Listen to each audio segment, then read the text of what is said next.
Content diversification is probably one of the most underrated yet important elements of a content marketing strategy.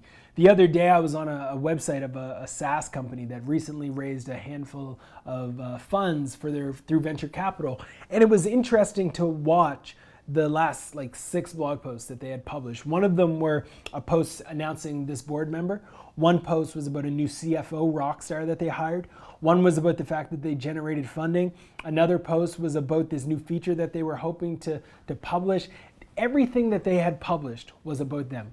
They had no pieces of content that were meant to rank in Google. They had no pieces of content that were meant to act as a case study for their sales team. None of the content that they were publishing was anything beyond just self-congratulatory content about their brand. Now, don't get me wrong, there is a time and place for that type of content. It can be great for intriguing investors. It can be great to give your brand credibility. But if that's the only type of content that you're publishing day after day, week after week, then you are doing a disservice to your marketing team and to the opportunity in front of you for your target audience and to get in front of them.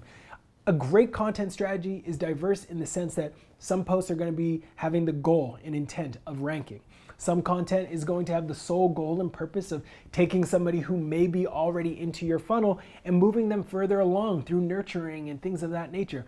Some of your content is solely meant to be promoted as an ad. There is a wide range of different types of content that you should be thinking about publishing. And when you diversify your content marketing mix, it increases the likelihood that long term, if an algorithm changes, you're not going to be subjected to the fact that, sure, maybe you've lost the ranking for a few keywords, but it's okay because now you have this social content that you can rely on as well.